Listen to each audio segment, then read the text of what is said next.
하나님께서 오늘 주시는 말씀은 마태복음 28장 16절에서 20절입니다. 마태복음 28장 16절에서 20절. 우리 5절의 말씀인데, 의미를 생각하고 익숙한 본문이지만 의미를 생각하고 성령을 의지해서 오늘 이 말씀에서 우리에게 직접적으로 주시는 한 단어라도, 한 구절이라도, 한 절이라도 그걸 받을 수 있으면 좋겠어요. 그런 겸손한 자세로 같이 합독합니다. 시작. 11 제자가 갈릴리에 가서 예수께서 지시하신 산에 이르러 예수를 배우고 경배하라. 아직도 의심하는 사람들이 있더라.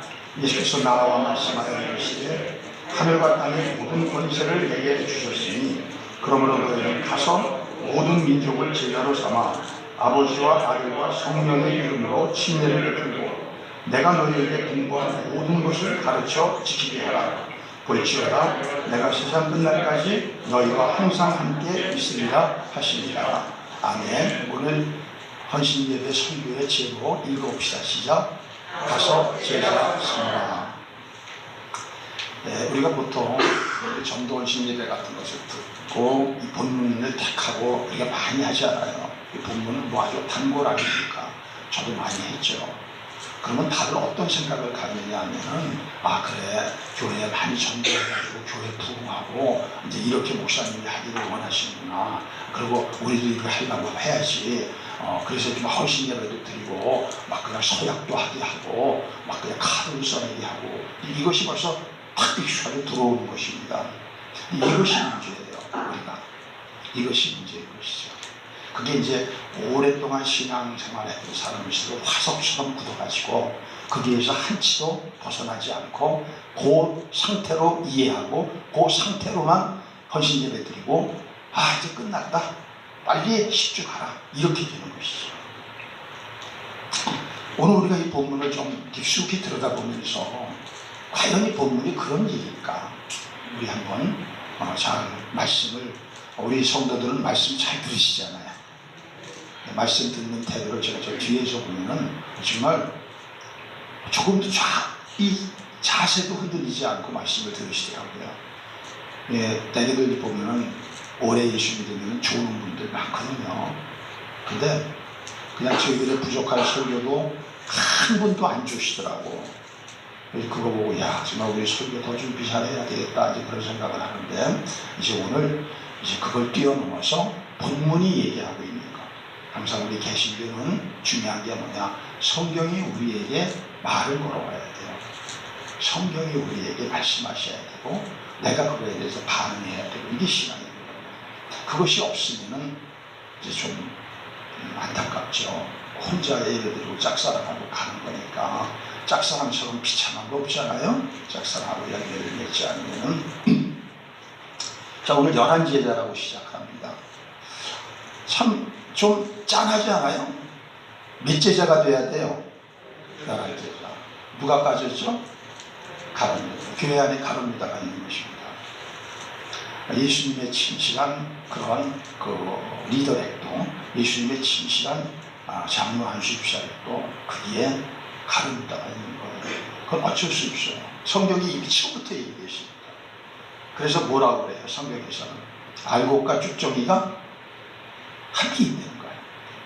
그래서 참 놀랍게도 우리 같으면 그럼 빨리 쭉정이 뽑아내야죠. 그러지 말래요. 왜 그러냐, 쭉정이를 뽑아내면은 그 밑에 얽혀가지고, 이게 알곡까지도 약한 알곡은 한꺼번에 끌려가지고 죽어버린다 이거예요. 인간관계죠. 인간관계. 근데 교회에도 이제 알곡 성도가 있고 쭉정이 성도가 있는데, 쭉정이 하나 바로잡으려다가 알곡을 죽일 수 있으면 안 됩니다. 얼마나 참 한 생명을 귀히 여기십니까? 그게 이제 주님의 마음이죠. 한 생명이라도 귀히 여기고 쭉정이는 대신 내버려둬라. 마지막에 한꺼번에 살라버린다. 그것이 성경의 가르침입니다. 여기서 그 한 제자 가룟유다는 뭘 얘기하느냐 하면, 배도하는 모든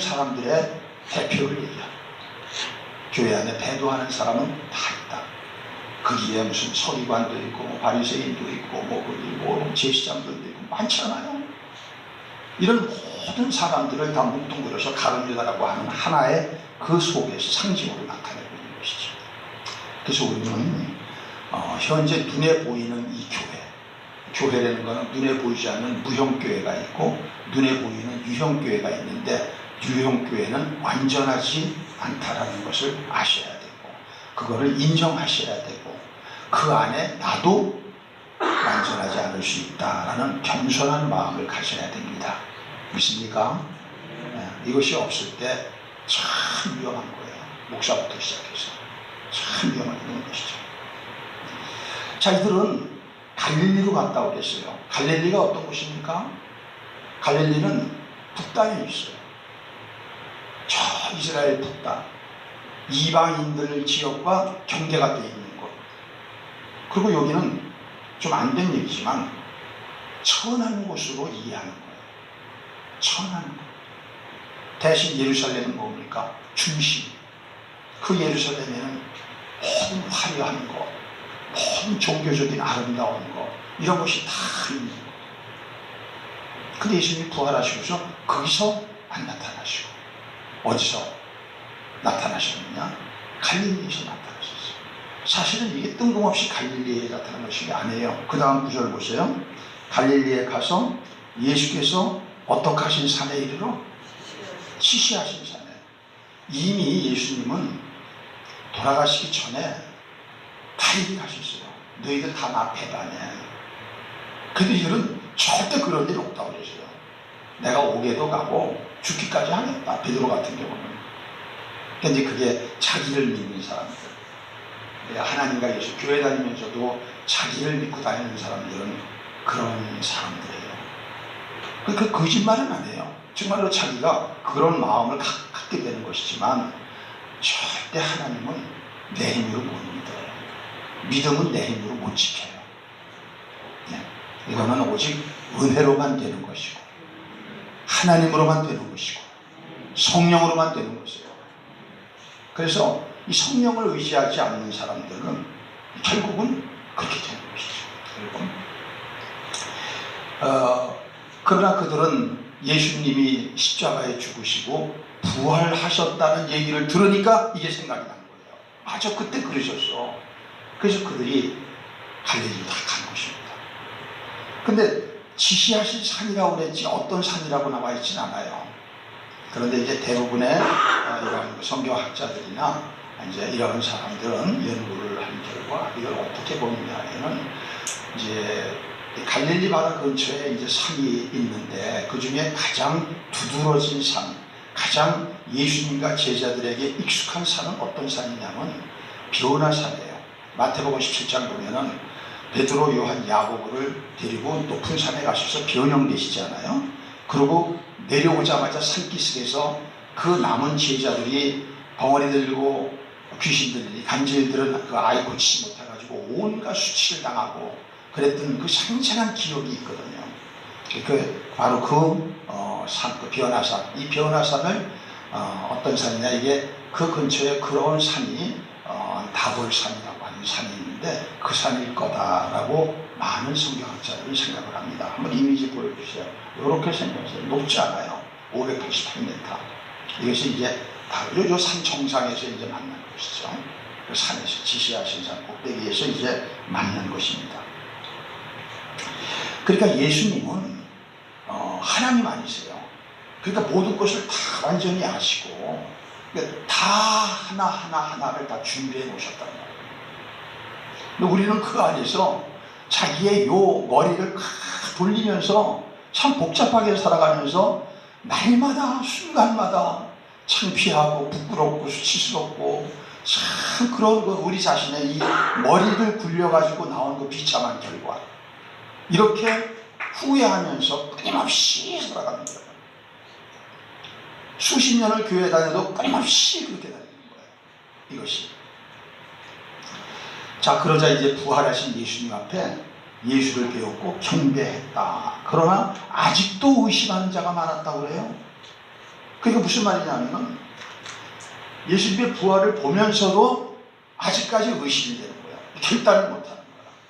결국 이제 이 사람들 중에 일부는 또 배도하죠. 또 나가는 것이죠. 그러니까 결단이 안 되는 신앙이 위험한 거예요.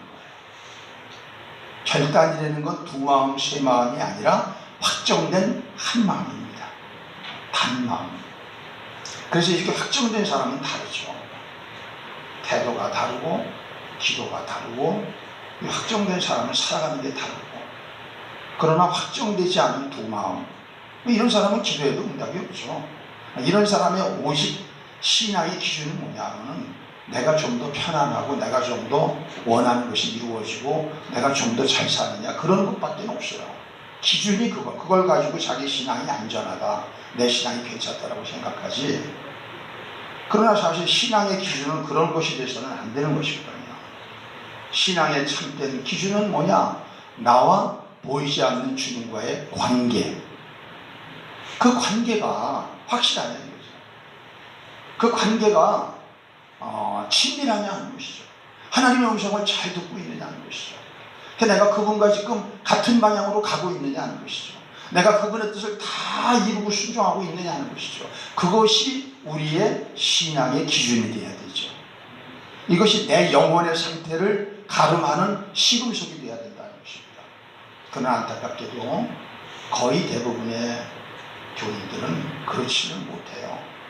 그래서 우리 집이 아무 문제가 없으면 내가 신앙생활 잘한다고 생각하고, 내가 건강하고, 우리 가정에 아빠들이 돈 잘 벌어오고, 자식들이 속 안 썩이고, 가끔 가다가 서울에 있는 학교도 다니고, 좋은 취직도 하고, 결혼도 잘해서 좋은 의사집하고도 하고, 판검사집과도 하고, 이러면은 이게 괜찮다라고 생각을 하는 것이죠. 네. 그래서 이 아직도 의심하는 사람들이 있더라라는 건 뭐냐면 그런 식으로 신앙을 판단하고 그런 식으로 우리가 자기 자신을 믿는 사람들이죠. 이게 뭐냐, 부활한 사람을 보면서도 의심해야 되는 거는 믿음은 절대 내 힘으로는 안 되고 오직 이는 힘으로 능으로 되지 아니하고 오직 하나님 성령으로만 된다, 은혜로만 된다, 그 얘기예요. 그 얘기. 앞으로도 마찬가지예요. 여러분, 이제까지 여러분 수십 년 잘 믿어 오셨으면 남은 시간도 널널해 문제없이 생각하시잖아요. 그게 얼마나 어마어마하게 위험한 생각인지 아셔야 돼요. 세상은 어때요? 세상은 그렇게 닦아놓은 실력 가지고 내가 죽을 때까지 먹고 사는 거고 죽을 때까지 내가 누리는 거예요. 근데 안 그래요. 신앙은 왜 그래요? 신앙은 내가 갈고 닦고 노력해서 내가 갖고 확보한 거예요? 아니면 하나님의 은혜로 값없이 우리에게 주신 거예요? 그래서 안 되는 거예요. 그러니까 어느 날 보면은 그러잖아요. 여러분, 참 잘 믿던 분이에요. 교회에서 잘 믿던 중직이에요. 아주 유명한 목사가 어느 날 보면은 전혀 이해할 수 없는 행동, 이해할 수 없는 모습으로 쫙 빠져나가고 많은 사람들에게 실망을 준다. 그것이 바로 우리 질그릇, 바로 통장이가 만드신 질그릇 같은 우리의 진짜 진면목이에요. 그래서 우리는 주님 앞에 설 때까지 우리는 믿음에 대해서는 겸손해야 되는 것이죠. 그래서 새벽기도 좀 나왔다고 하더라고, 누가 나왔나, 이런 식의 믿음을 가지시면 안 돼요. 그렇게 판단하시면 안 돼요. 그렇게 하면 절대 안 되는 것입니다. 그것은 믿음은 자기도 어떤 때는 잘 몰라. 믿음은 누구만 아느냐? 하나님만이 아셔. 그래서 바울은 내가 나를 자책할 것이 전혀 없다. 하지만 나는 나를 믿지 않는다. 나를 판단하실 이는 오직 마지막 나타나실 주님, 그분밖에는 없다라는 거예요. 그런 믿음을 가져야 최종 승리가 되고 낮에서 얘기한 대로 시온산에 오르는 것입니다. 그런 믿음을 가지고. 자, 이제 예수님께서 저들의 경배를 받으셨어요. 경배를 받으셨어요. 그러더니 무슨 말씀을 하시느냐? 18절, 예수께서 나와 말씀하여 이르시되 하늘과 땅의 모든 권세를 내게 주셨으니, 이게 무슨 말이에요? 지금 하늘과 땅의 모든 권세는 누가 갖고 있어요? 누가 갖고 있어요? 예, 물론 하나님이시죠. 근데 이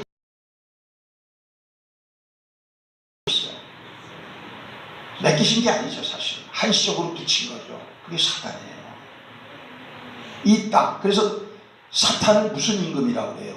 이 세상 임금이라고 하는 거예요.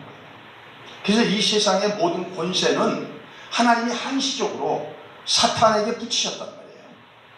그래서 마태복음 4장에 보면은 예수님이 성령에 이끌려 광야로 가서 시험을 받으시죠. 그 세 번째 시험이 뭐냐? 그 세 번째 시험이 시험하는 산에 올라가서 예수님을 끌고 올라가서 쫙 천하만국을 다 보여주시면서 나에게 경배하면 이거 준다라고 사탄이 예수님을 유혹합니다.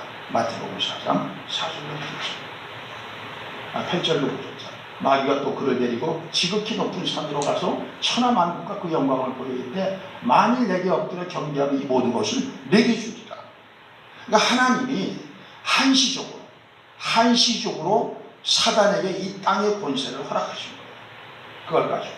그러나 예수님이 부활하심으로 이제는 부활하셨다는 건 뭐예요? 인자로서의 삶을 마감하시고 하나님, 제2위 하나님, 성자 하나님으로 지금 부활하신 거 아니에요. 이제는 뭐냐? 그 하나님의 모든 권세를 예수님께 다 이양하시고 다 넘겨주시고 이제는 네가 그 역할을 해라 이루셨다는 것이죠.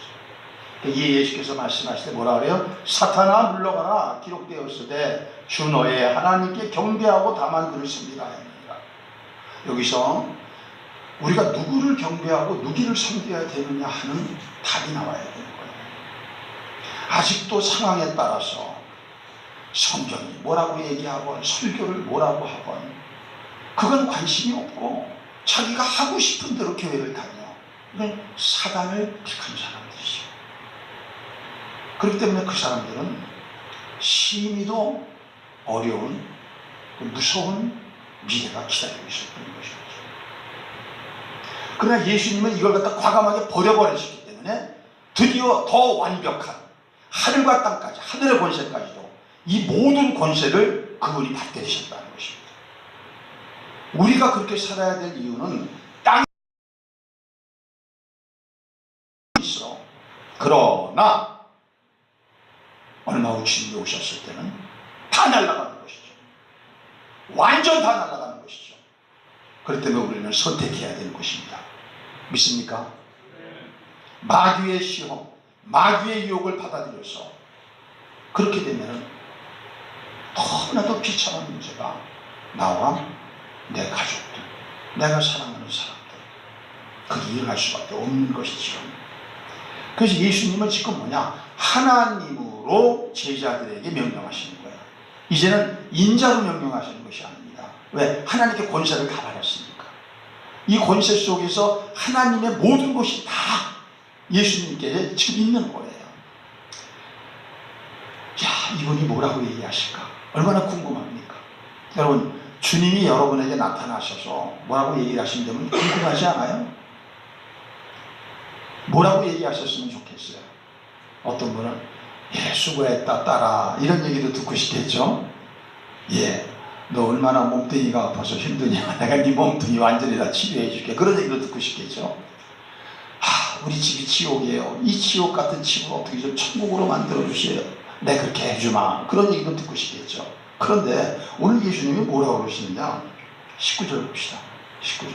그러므로는 뭐냐? 하늘과 땅의 모든 권세를 주셨기 때문에 그거에 근거해서 크게 너희는 가서 모든 민족을 제자로 삼아 아버지와 아들과 성령의 이름으로 침례를 베풀고 내가 너희에게 분부한 모든 것을 가르쳐 지키게 하라. 거기까지.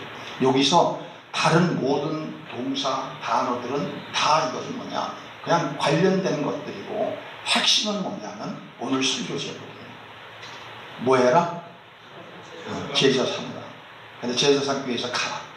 근데 제자 삼으라. 제자 삼으라. 여기서 이제 우리가 실패합니다. 한국교회가. 여기서 뭘 실패했느냐? 아까 제가 얘기했죠. 이 본문 택하면 가서 많은 사람들 전도해가지고 우리 교회 오게 해서 우리 교회 부흥하고 거기에 우리 가족들이 데리고 오고 그게 아니에요. 그렇게 하라고 어디도 있어요. 그러니까 이게 뭐냐면 우리가 교회를 오래 다니면 거짓에 딱 씌었어요. 그리고 거짓이 진짜인 줄 의심도 안 해요. 의심도 안 한다고. 이게 이게 참 안타까운 것이죠. 제가 예전에 위가 너무 나빴거든요. 노산 이제 강남에 살 때 노산 이제 병원을 다녔어요. 속내과라고. 그 사람 명예도 있으니까 제가 이름은 얘기 안 할게요. 이것도 청술되고 하니까. 근데 그분은 서울대 나오셨어요. 인품도 좋아요. 너무 모험이에요. 근데 이상하게 아프다가 그분 만나면 안 아파요. 그 병원 가면 그런 거 있죠. 그러면 이제 우리는 언제나 과로하셔서 그래요. 너무 예민하셔서 그런 거예요. 마음 편하게 잡수시고 제가 약을 지어드릴 테니까 이거 잘 잡수시면 좋을 겁니다. 그럼 정말로 좋아요. 그런데 문제는 그게 뭐냐, 잠깐만 그런 거예요. 그러니까 또 가고 또 가고를 계속 정기적으로 하면 언제나 그런 모습이에요. 언제나 모습이에요. 근데 어느 날 제가 밤에 죽다가 살았어요. 대굴대굴. 그럼 이제 병원 가면 그 병원을 가야 돼요. 언제나 그 병원 다녔으니까. 제일 좋은 병원이고 거기서 제일 유명한 병원이고 그냥 그 논현동 사거리에 딱 있는 병원이니까 그냥 그 내과 그러면 그 동네 사람들 다 알고. 근데 사모님이 이상하게 그날은 거기 가지 않고 딴 데를 가봤으면 좋겠다고. 그래가지고 나 같으면 그 병원 갔을 텐데 내가 사모님 말씀을 잘 들어요? 잘 안 들어요? 여러분이 보시기에 차마 답은 못하겠죠. 사모님 저기 그 나도 여기 있으니까. 근데 그날 어떻게 들리더라고요 그게. 그래서 거기 갔어요. 봤더니 이게 위장에 구멍이 뚫려가지고 이미 피가 바깥으로 나오고 그걸 밤새도록 내가 붙들고 갔으면 난 죽었어요. 괜찮아요. 얘기하셔서 그래요. 우리가 그런 것이 있는 거예요. 신앙생활에도 절대 그렇게 되면 큰일 나요. 그러니까 우리의 신앙을 지금 이 시대에 그렇게 신앙생활 해온 게 지금 잘 된 거예요? 잘 못 되고 있는 거예요? 고쳐야죠. 이거 뻔히 알면서도 고치지 않고 계속 그 고집대로 가는 사람의 미래는 어떻게 될까요? 재앙이죠. 재앙이죠. 그렇지 않겠어요? 근데 조금도 자기에 대해서 고칠 생각을 안 하는 거예요. 조금도. 나는 이런 분들이 안타까운 것이죠. 왜? 저도 그랬거든요. 저도 그랬거든요. 저도 그래요. 내가 제일 잘못했다고 생각하고 또 목사님들을 좀 지도하고 멘토링 하다 보니까 더 교만해져가지고 내가 알고 보니까 쥐뿔도 모르는 거더라고요. 쥐뿔도 모르는 게 있는 척하고 쥐뿔도 모르게 뭐 아는 척하고. 오늘 이 성경 본문도 마찬가지예요. 여러분, 성경 본문은 전도하려는 게 아니에요. 이제부터 정말로 구원받아서 하나님을 경배하고 하나님께 예배하고 하나님께 자신을 드리고 한 사람들은 남은 생애를 제자 삼는 거를 핵심으로 놓고 살아가는 거예요. 이건 전혀 다른 얘기예요. 전혀. 전도하려는 거와 제자 삼으려는 건 전혀 다른 것이에요. 빌리그리암 목사님이 그러셨단 말이에요. 자기가 얼추 보니까 그때 그 말씀을 하실 때 한 130만에게 전도를 하셨대요. 그래가지고 그 중에 한 40만인가 결심을 했대요. 그걸 다 추적을 했대요. 그랬더니 5%도 안 남았대요. 왜 그랬느냐? 그냥 전도하고 결심시켜놓고 끝내버린 거예요. 징계주고. 뭘 안 했느냐? 제자 삼는 걸 안 했다는 거예요. 그분이 전도자의 마지막 말년에 그렇게 말씀하셨어요. 그러니까 오늘 이 성경이 전도하려는 거예요? 아니면 제자 삼으려는 거예요? 핵심이? 오늘 그걸 알려드리잖아요. 그럼 여러분 제가 질문할게요. 여러분은 누구를 제자 삼고 있습니까? 여러분은 하나님이 이 말씀 가지고 심판하시는 거예요. 전도했다 안 했다가 아니라 제자 삼는 삶의 사람이냐. 왜 제자 삼으라고 그랬을까요? 전도하라고 그래도 되지. 여기에 깊은 뜻이 있는 거예요. 제자 삼는 목적은 무엇입니까? 교회 오게 하는 것입니까? 제 얼굴만 보면 어떡하시겠다는 거예요. 이제 여기서 답을 찾으셔야죠. 본문에서. 그게 이제 개신교죠. 제 얼굴 보지 마시고 제 입을 기다리지 마시고 여러분이 본문에서 답을 찾으셔야 돼요. 자, 예수님 제자 삼으려면 그 제자 삼는 목적이 뭐예요? 목적. 그냥 전도만 하고 오게 하고 각 목사한테 맡겨버리고 전도사님한테 맡겨버리고 리더한테 맡겨버리면 되는데 왜 제자 삼으라고 그러느냐. 제자 삼으라는 건 다른 얘기가 아니에요. 예수님이 12제자에게 했던 것처럼.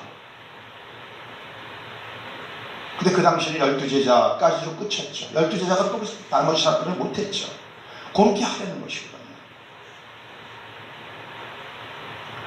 그 목표가 나와 있습니다. 20절. 내가 너희에게 분부한 모든 것을 가르쳐 지키게 하라. 이것이 제자 삼는 거예요. 자, 왜 교회들이 실패했을까요? 지금은 탈종교 시대예요. 탈기독교 시대예요. 탈교회 시대예요. 탈이라는 것은 벗어버린다는 거예요. 허물을 벗어버리듯이 벗어버린다. 종교를 벗어버리고 기독교를 벗어버리고 교인들이 교회를 벗어버리는 거예요. 그래가지고 어떻게 해요? 유튜브로나 보고 다리 꼬고 앉아서 침대에서 가서 치즈 뜯어먹고 치킨 뜯어먹고 이러면서 그냥 보고 이런 식의 그런 삶을 살겠다는 것이죠. 그래서 제가 낮 예배는 어차피 송출하지만 저녁 예배까지 그렇게 만드는 건 직무유기다. 교육자들하고 의논했어요. 저도 다음 주부터는 저녁 예배, 수요 예배 이것은 절대 송출 안 합니다. 기도회는 매일매일 큐트랩하고 기도를 해야 되니까 새벽 기도를 다 나오시지 못하잖아요. 그걸 살릴 수 있는 방법은 그거밖에 없다. 다 죽이는 것보다 그 중에서 몇 명만이라도 살릴 수 있는 사람은 살려야 되겠다. 그래서 그렇게 결정합니다. 이것 때문에 한국교회가 가르쳐 지키게 하지 못하고 그냥 들어와가지고 짧은 시간에 침례 받게 만들고 그래가지고 이제 교회 등록 시간에 정회원 만들고 조금 더 집사 주고 그럼 이제 이 사람들은 어떻게 해요? 이 사람들 예배 출석해가지고 이 자리가 가득해지고 그 다음에 11조 드리니까 교회 재정 공간이 넓어지고 그거 가지고서 가서 땅 사서 교회 넓히고 또 그거 가지고 땅 더 넓으면 기도원 하고 그래가지고 더 하면 묘지 만들고 이렇게 하다가 지금 다시 말하면 한 사람의 리얼 크리스찬을 만드는 데 목표를 둔 것이 아니라 많은 사람들이 들어와서 그런 사람들이 예수 믿는다고 내 휘하에 내 아에 목사들이 이런 생각하고 중직들은 교회 자체가 아닌 타이틀이거든요. 제가 예수 믿을 때는요 장로님들 다 명함이 있었어요. 물론 조그만 교회의 장로들은 명함 없어요. 큰 교회의 장로들은 다 명함이 있습니다. 앞뒤로 새겨서 자기가 나는 지금 옛날에 어떤 한 장로님은 대소속박 하세요.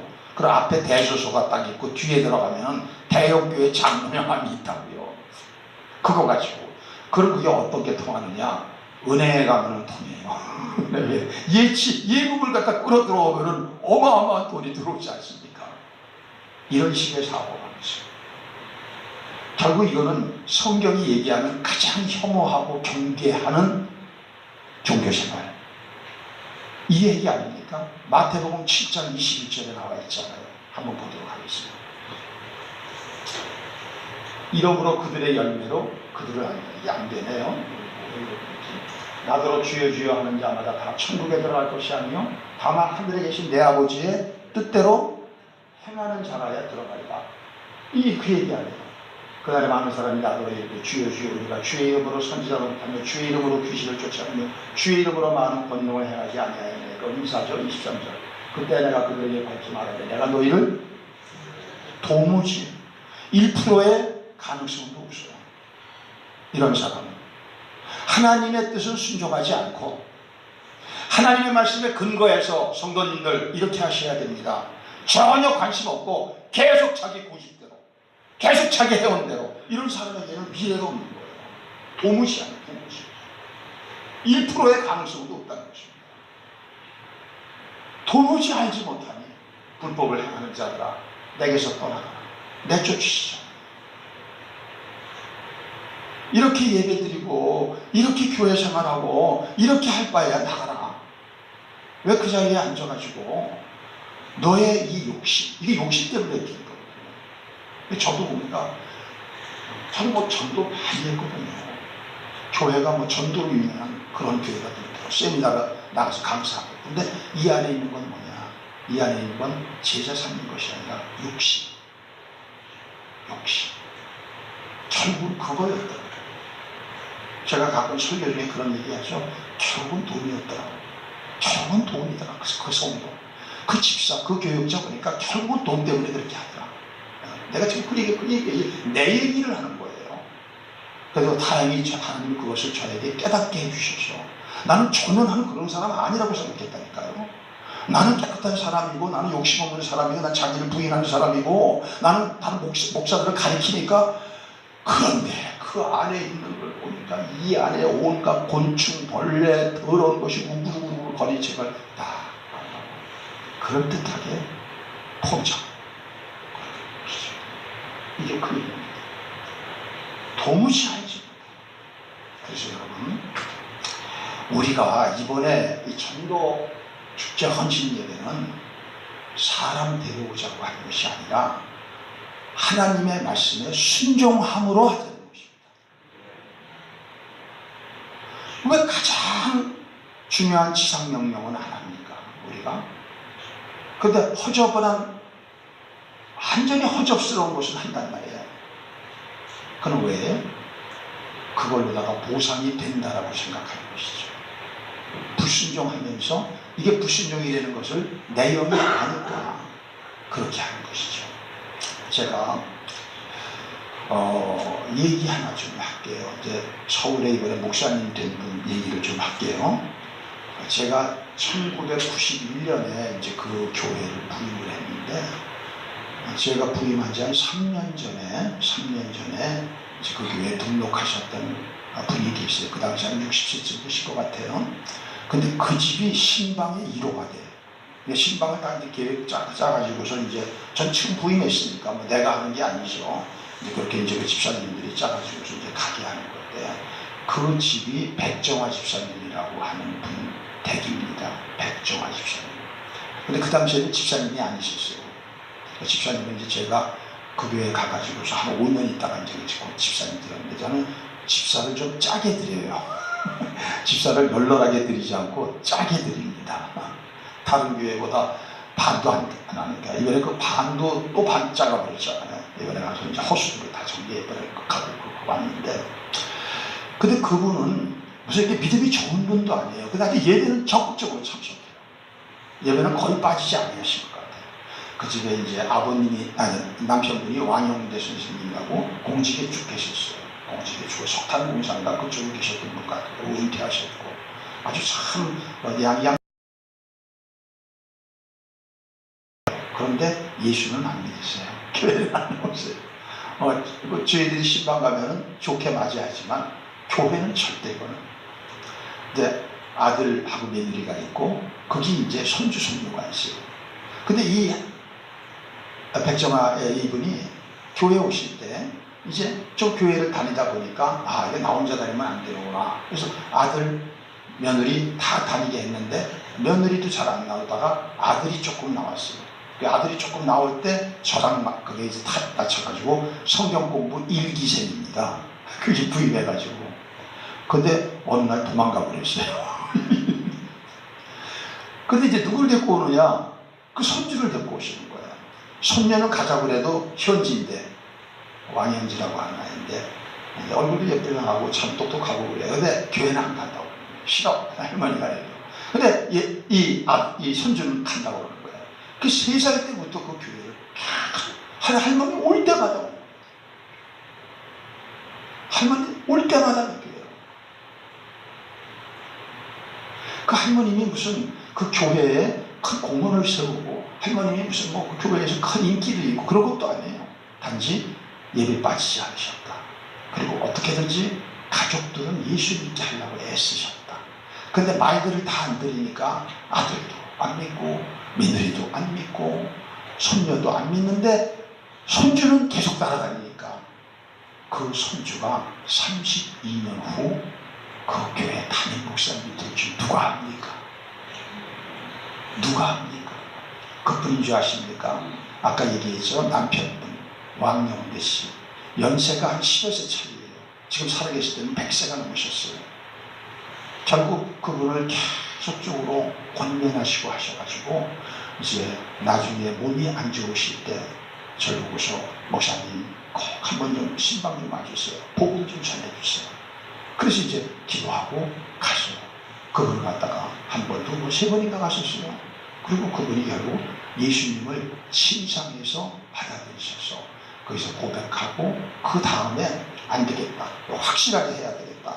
해가지고 가서 이제 장로교회에서도 세례, 그 세례의 용기를 가지고 누워 계시니까 침례 드릴 수가 없으니까 가서 병상에서 침례를 약식 침례죠.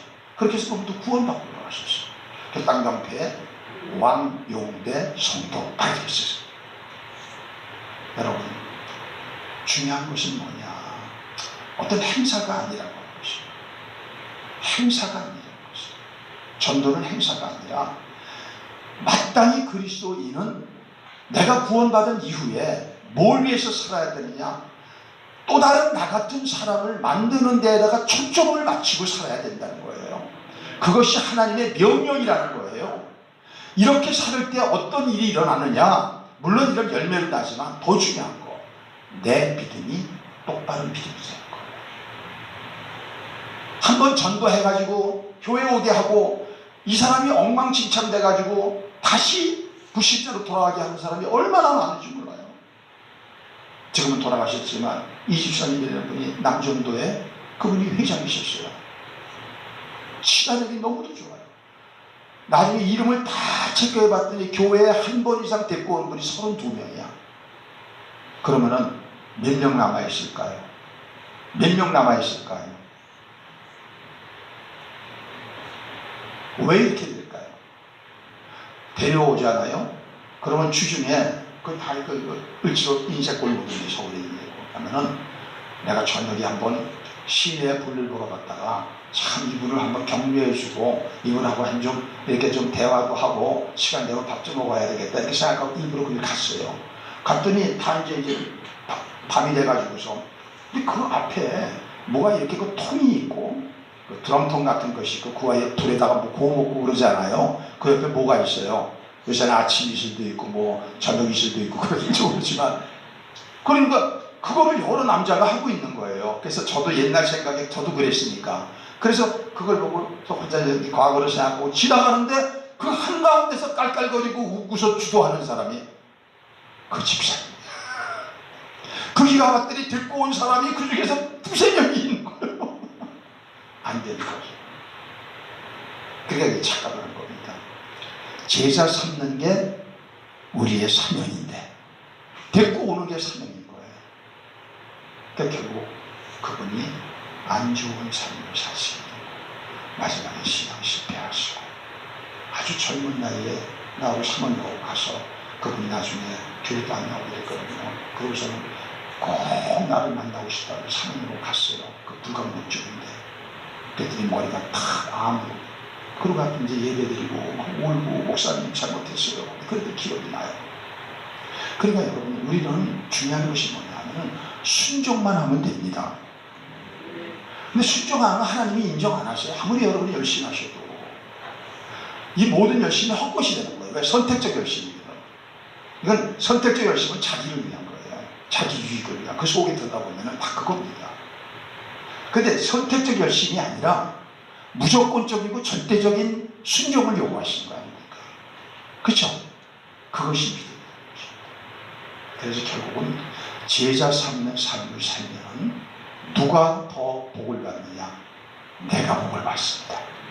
믿습니까? 포기하지 마세요.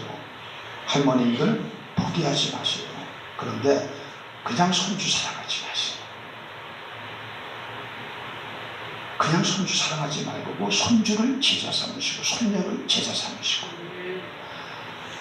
자식들한테 돈을 줄 때도 그냥 주지 마세요. 복음에 합당하고 유익하고 예수 믿도록 돈질을 할 줄 아세요. 그냥 무조건 뺏기지 마시고 어리석게 그 돈을 바르게 사용하면 돈은 참 유익한 거예요. 바르게 사용하면 근데 이거를 잘못되게 사용하면 자식도 죽이고 다 죽이는 것입니다. 자기도 죽고 자기도 다 뺏기고. 오늘 이 핵심은 그것입니다. 그렇기 때문에 우리는 오늘 이 전도헌신대회를 전도하려는 게 아닙니다. 여러분의 앞으로 남은 생애를 나는 비록 별 볼 일 없는 사람이야. 하지만 지금 나의 모든 처지와 형편과 상황과 그리고 하나님 나에게 주신 명령을 따라 나는 한 영혼이라도 나는 제자 삼는 삶으로 내 삶을 드리겠다. 이 드리는 것을 헌신이라고 하는 것입니다. 드릴 헌자 몸신자. 드리지 않으면 헌신이 아니에요. 드리는 게 헌신입니다. 우리가 그렇게 할 수 있도록 하나님은 그냥 무조건 우리를 내모시는 거냐? 아니란 말입니다.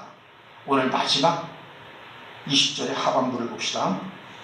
내가 너희에게 분부한 모든 것을 가르쳐 지키게 하라. 볼지어다 내가 세상 끝날까지 너희와 항상 함께 있으리라 하시니라. 결단하고 제자 삼는 삶에 자기 자신을 헌신한 사람만, 그 사람과만 하나님이 동행하시는 것입니다. 임마누엘이죠. 여러분, 임마누엘은 교회 다닌다고 하는 게 아닙니다. 하나님께 순종하는 사람만 임마누엘하는 것입니다.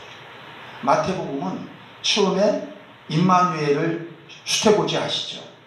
그러다가 제자들이 임마누엘 예수님 3년 하시죠. 그리고 마지막도 예수님 부활 후에 임마누엘의 약속으로 끝나요. 승천하시는 장면이 왜 없을까요? 승천하시면 가버리시잖아요. 임마누엘로 결론을 맺기 위해서 마태복음에는 승천하는 장면이 나오는 것입니다. 그 임마누엘이 여러분 안에 거하십니까? 확실하게 거하십니까? 그러면 제자 삼으세요. 그 삶에 헌신하세요. 누가 그래요? 나 같은 사람에게 누가 제자 삼으면 누가 살까요? 불신자입니다. 그 사람. 내 안에 누가 계시다고요? 그분이 어떻게 하시다고요? 뭘 가지신 분이라고요? 하늘과 땅의 모든 권세를 가지셨대. 그게 믿음 아닙니까? 그러니까 그 사람은 종교적인 인물이에요. 그냥 교회를 종교인으로. 엉터리지 보통 엉터리가 아니죠. 종교인의 취부는 무속인입니다. 우리는 종교인으로 살지 말고 신앙인으로 삽시다. 노아가 그렇게 순종했어요. 그렇다고 어마어마한 열매를 맺은 거 아니지만 가족은 다 구원했잖아요. 할렐루야. 가족은 다 구원했잖아요. 우리도 그런 마음 가질 수 있잖아요. 지금 젊은 세대가 교회 안 나와. 하지만 그 백정아 집사님처럼 권사님도 아니에요. 그분은 권사님으로 돌아가시다. 지금도 살아계세요. 그분은 90세가 넘으셨죠. 근데 지금 치매기가 좀 오신다고. 그래서 많이 힘들어하시다고. 지난번 작년에 목사 안수 때는 오셨어요. 그래서 제가 이제 그분 이렇게 안아드리고 했는데 이번엔 못 오셨더라고요. 하지만 그분이 전도하고 데려오고 평생을 위해서 기도하고 애썼던 그 손주가 그게 담임 목사가 됐어. 이런 어마어마한 사건이 이거 어떻게 말합니까? 작은 교회도 아니에요. 아직까지도. 예. 이런 어마어마한 것을 어떻게 누가 이해했겠습니까? 그러니까 믿음의 결단이라는 것은 항상 엄청난 결과를 낳는 거예요. 오늘의 자신을 보지 마시고 약속의 하나님을 보고 임마누엘 예수님을 바라보고 오늘도 이 말씀에 함께 순종해 갑시다. 그래서 여러분 서약서나 이런 거 안 합니다. 하지만 저는 여기다가 여러분 이제 오늘 꼭 제출 안 하셔도 돼요. 내가 예수 믿게 하고 제자 삼아서 영향력을 미쳐서 나 같은 삶을 살게 하는데 내가 앞으로 이 사람에게 하나님께 드림으로써 이 사람에게 그 시간, 물질, 내 그 정력 여기를 바치겠다 하는 사람의 이름을 쓰고 이걸 같이 기도하고 우리 이루고 주님께서 어떻게 일하실까 우리 주님을 신뢰하고 이번 우리 블레싱 새생명 전도 축제를 나갈 수 있기를 주의 이름으로 축복합니다.